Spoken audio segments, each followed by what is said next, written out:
नमस्कार दोस्तों, आप सब लोगों का स्वागत है चैनल के अंदर। बात कर लेते हैं निफ्टी बैंक कल कहां पर कामकाज कर सकती है, हमने क्या डिस्कशन किया था।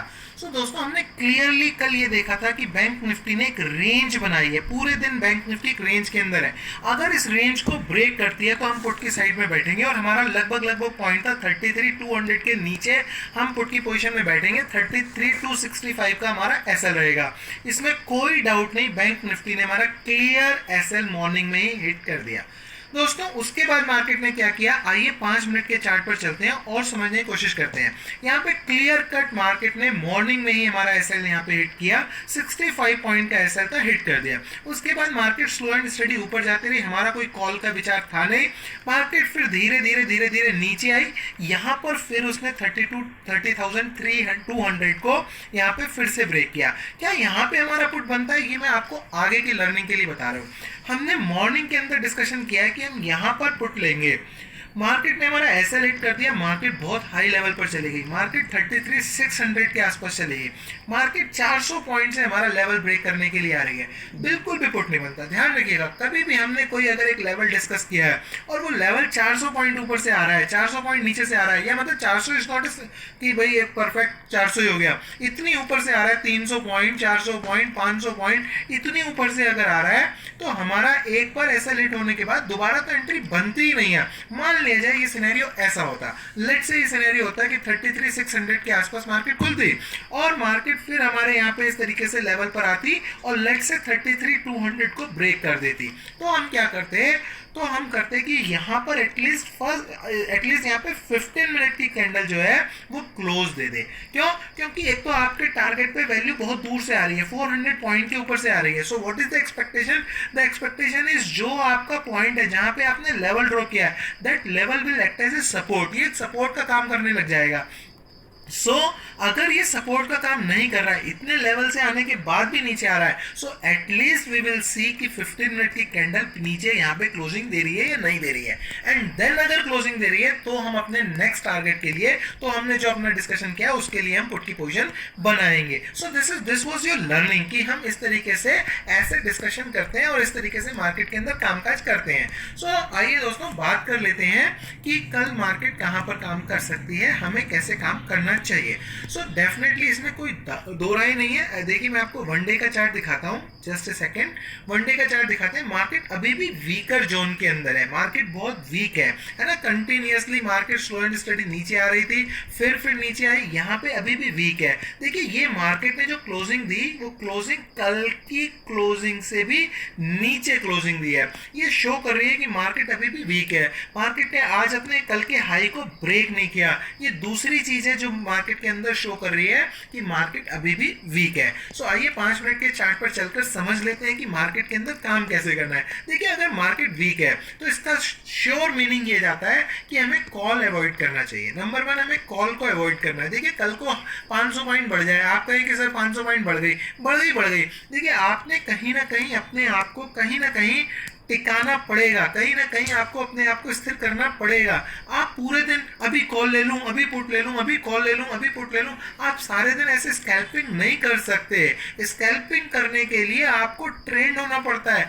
स्कैल्पिंग के लिए आपको कैंडल दिखनी चाहिए कि इस कैंडल में बाइंग हैपनिंग हुई है, ये इस कैंडल में जो है सेलिंग हैपनिंग हुई है। अगर बाइंग हैपनिंग हुई है तो मुझे अभी कंटिन्यू इसमें मैं बना रह सकता हूं, और अगर सेलिंग आई है तो मैं कंटिन्यू सेलिंग में रह सकता हूं। मुझे अगली कैंडल की सेलिंग की एक्सपेक्टेशन है। ये स्कैल्पिंग में आपको चार्ट रीड करना पड़ता है कि यस, अगर बाइंग हैपनिंग हो रही है तो डेफिनेटली नेक्स्ट कैंडल में भी बाइंग हैपनिंग हो सकती है। अगर सेलिंग हो रही है तो नेक्स्ट कैंडल में भी सेलिंग हो सकती है, और एक ही कैंडल आपका काम बना देती है। तो आपको अगर स्कैल्पिंग आती है तब तो आप कीजिए, लेकिन अगर आप धोखे से स्कैल्पिंग कर रहे हैं, मतलब आपको स्कैल्पिंग आती नहीं है और आपको पता भी नहीं है कि स्कैल्पिंग क्या होती है, लेकिन आप धोखे से क्या करे जा रहे हैं, कभी कॉल कभी पुट, कभी कॉल कभी पुट, कभी कॉल कभी पुट, और आपकी दिन में 150 ट्रेड या 100 ट्रेड या 75 ट्रेड हो रही है। इसका मतलब आप कर तो एक ऐसी चीज रहे हैं जिसके लिए नॉलेज चाहिए, लेकिन आप कर रहे हैं विदाउट नॉलेज। तो इसका सीधा सा मतलब यह है कि हम पैसा लूज कर रहे हैं। हमें स्कैल्पिंग ऐसे नहीं करनी, without proper having the knowledge of the chart, है ना। उसमें चार्ट से प्यार, जैसे मैं कहता हूँ ना, स्कैल्पिंग एक ऐसी चीज़ है जिसमें चार्ट से प्यार 100% होना ही चाहिए। आइए बात करते हैं कल की। अगर मार्केट देखिए फ्लैट खुलती है, अगर फ्लैट खुलती है तो फिर से हमारी एक एनालिसिस रहेगी, जो सेम एनालिसिस रहेगी। अगर फिर मार्केट एक्सेलरेट करती है तो कर दे 33,200 के नीचे हम क्या करेंगे, हम डेफिनेटली पुट की पोजीशन में बैठेंगे। वापस हमारा 33,265 का ही एसएल रहेगा। अगर उसने एसएल हिट करना है तो कर दे। जिस दिन 65 पॉइंट के 65 पॉइंट के चाहे 4 एसएल हिट कर दे। जिस दिन पॉइंट लेंगे 700-800 पॉइंट ले लेंगे एक ही बार में, बट उसके लिए 700 पॉइंट लेने के लिए ये एसएल हिट करवाने जरूरी है। जिस दिन आपने सोचा कि नहीं मैं एसएल हिट नहीं करवाता, मैं तो बैठा रहता हूँ, तो आपका सारा प्रीमियम चला जाएगा। फिर आप दोबारा 700 पॉइंट लेने के लायक नहीं रहेंगे। सो इसलिए क्या होता है, इंपॉर्टेंट क्या होता है कि जो आपने पैसा एक बार एक बार डीमैट अकाउंट में डाला है वो बच के रहे, वो बचा रहे। अगर वो बचा रहेगा तो आप आगे ट्रेड लेने के लिए बचे रहेंगे, और अगर वो कंप्लीटली जीरो हो जाएगा तो आप ट्रेड लेने के लायक नहीं बचेंगे आगे। सो इसलिए SL is very very important. So फिर से अगर फ्लैट खुलती है और 33,200 को क्रॉस करती है, definitely we will take a put and the SL of that put will be 33,265।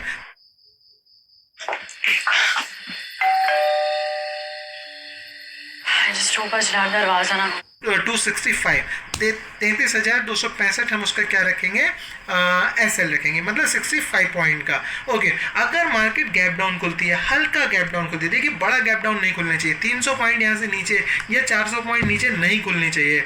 अब क्योंकि हम अपना टारगेट ही 32,800 का रख रहे हैं, अगर टारगेट के हम पास खुल रहे हैं तो फिर हमारी ट्रेड मार्केट रातों रात ले जा चुकी है। फिर उन्हीं लोगों को फायदा हुआ है जिन लोगों ने कुछ कैरी किया हुआ है ना। सो 33, अगर मान लीजिए 33,200, 33,250, 33,150 के आसपास खुल रही है, सो हम 32,800 के टारगेट के लिए पुट की पोजीशन में बैठेंगे। ऐसे हम थोड़ा सा शिफ्ट कर लेंगे। अगर मार्केट लेट से गैप डाउन खुल रही है 33,220, 230 यहाँ तक का एसएल कर लेंगे। अगर मार्केट 33,150 पे खुल रही है सो 33,200 का एसएल कर लेंगे, मतलब जिस पॉइंट पे खुल रही है उससे 50 पॉइंट ऊपर का हम एसएल लगा लेंगे। इस तरीके से हम गैप डाउन में, गैप अप के केस में हम पूर्णतः फुल्ली कंप्लीटली हम अवॉइड कर देंगे मार्केट को, फिर वो हमारे लिए नहीं बनी है, इसका मतलब वो हमें स्टिल धोखा दे रही है ना। सो वो हम पूरी तरीके से छोड़ देंगे। 32,800 हमारा टारगेट रहेगा। लेकिन अगर ये बहुत जल्दी आ जाता है, मान लीजिए ये जल्दी इन द सेंस 3-4 कैंडल में ना आए, ये नहीं कि एकदम से खड़ी हो जाए यहाँ पे कैंडल और आ जाए, है ना, तब तो हम बुक कर लेंगे श्योर। लेकिन ये स्लो एंड स्टडी 11 बजे तक आ जाता है, देखिए ये ऐसे आता है। देखिए ये सारे साइकोलॉजिकल पॉइंट है, ये धीरे धीरे आपके समझ में आ जाएंगे। जैसे मान लीजिए फ्लैट खुलती है और धीरे धीरे ऐसे, फिर थोड़ा सा, फिर ऐसे, फिर थोड़ा सा ऐसे करके ये 11 साढ़े 11 बजे तक 32,800 आ जाता है। स्लो एंड स्टडी, मतलब एक मोमेंट डेफिनेटली नीचे की तरफ दिख रहा है आपको, 32,800 पे आ जाता है। तो फिर हम अपना जैसे 50% क्वांटिटी या 60% क्वांटिटी बुक कर ली और 40% 330 तक हम ले जाएंगे। हो सकता है हमें बड़े टारगेट भी मिल जाए। थैंक यू दोस्तों, thank you very much. Video अच्छा लगा हो please hit the like button and subscribe the channel. Thank you. नमस्कार दोस्तों।